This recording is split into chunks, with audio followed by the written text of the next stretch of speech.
ఎక్కడ ఇబ్బంది లేదు. 100, 200, 500, 1000 పెరుగుతూ వస్తుంది. ఈరోజు ఉదయం రివ్యూ చేశాను, చాలా ఆనందం. వచ్చిన బస్తాలు వచ్చినట్టుగా ఎక్స్పోర్ట్ అవుతున్నాయి. 14,000 రూపాయలు ఉంది కొన్ని రకాలు, కొన్ని 12,000 ఉంది, 13,000 ఉంది. మళ్ళీ పిచ్చోళ్ళు మీరెందుకు కొనలేదంట. అసలు ముఖ్యమంత్రిగా చేసిన వాళ్ళు, ప్రభుత్వంలో పాలన చేసిన వాళ్ళు ఎప్పుడు కొంటారు? 11,000 కంటే తగ్గితే ప్రభుత్వం కొని 50-50 కింద రైతులకు మేలు చేయాలి. ఈరోజు 11,500 కంటే తగ్గలేదు. ఇది గ్రహించమని చెప్పుకోవచ్చు. మళ్ళీ ఈ మహానుభావుల అధ్యక్ష, అది కూడా మీకు చెప్పాలి. ఈ మహానుభావుడు ముఖ్యమంత్రిగా ఉన్నప్పుడు గుంటూరు మిర్చి యార్డ్లో 11,500 ధర ఉంది అధ్యక్ష. ఈ ద్వారా రైతులకి, ప్రజలకి తెలియచేయాలి. 11,500 ధర గుంటూరు మిర్చి యార్డ్లో ఉంటే ఆ రోజు ఈ మహానుభావుడు పెద్ద మనిషి 7,500 కొనండి అని మార్కెట్ ధర నిర్ణయించి జీవో ఇచ్చాడు అధ్యక్ష. ఈ ప్రపంచంలో ఎక్కడైనా జరుగుతుందా?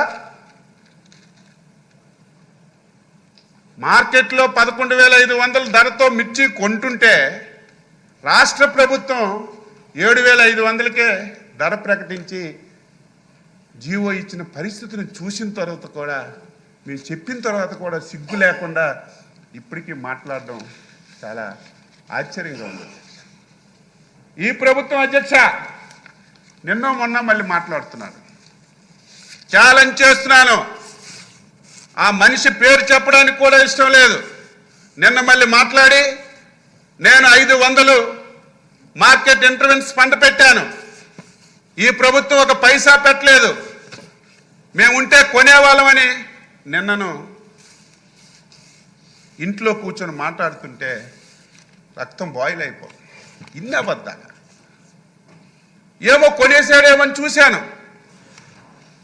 ఆ ప్రభుత్వం 3 సంవత్సరాలు 5,500 కోట్లు బడ్జెట్లో పెట్టారు, 5 పైసలు ఖర్చు పెట్టలేదు.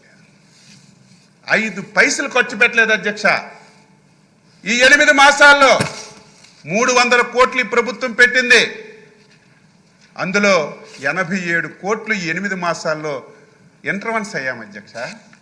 టమాటాలు తగ్గితే టమాటాలు కొన్నాం, ఉల్లిపాయలు తగ్గితే ఉల్లిపాయలు కొన్నాం, వంకాయలు తగ్గితే వంకాయలు కొన్నాం.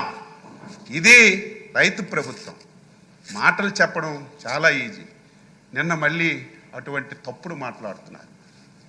నేను మా సోదరులు ఇద్దరం కలిసి ఫైనాన్స్ మినిస్టర్కి చెప్పాం, 500 కోట్లు పెట్టండి అంటే ఆర్థికంగా చాలా ఇబ్బందులు ఉన్నాయి, పెట్టలేమంటే 300 కోట్లు పెట్టి మళ్ళీ ఈ పథకాన్ని పునరుద్ధరించాం. ఈ 300 కోట్లు కాదు అధ్యక్ష, మళ్ళీ అవసరం ఉంటే స్పెషల్గా తీసుకొని వచ్చైనా సరే, ఎక్కడ ధర తగ్గినా సరే వెంటనే ఇంటర్ఫీర్ అయ్యి కొని విన్ విన్ సిచ్యువేషన్, రైతుకు ధర రావాలి, కన్జ్యూమర్కి సరసమైనటువంటి రేట్లకి వస్తువు అందాలనే ఉద్దేశంతో పనిచేస్తున్నాం. ఈ విషయాన్ని కూడా తెలియజేస్తున్నాం. అదేవిధంగా రైతు బజార్లు ఉన్నాయి, పూర్తిగా నిర్వీర్యం చేశారు. మళ్ళీ రైతు బజార్ని స్ట్రీమ్ లైన్లోకి తెచ్చాం. మళ్ళీ టెక్నాలజీని ఉపయోగించి దాన్ని కూడా ముందుకు తీసుకొస్తున్నామని ఈ సందర్భంగా తెలియజేస్తున్నాను. సహకార శాఖ ఉంది, ఎవరికి లోన్లు ఇస్తున్నారో తెలియదు. సిగరెట్ పెట్టి అట్ట మీద రాస్తే లోన్ ఇచ్చేవారు, మీకు తెలుసు, మీ ఏరియాలకు. దానికి ఒక రికార్డు లేదు, ఎవరు తీసుకుంటాడో తెలియదు, ఎవరికి ఇస్తున్నారో తెలియదు. మేము వచ్చిన తర్వాత 8 మాసాలు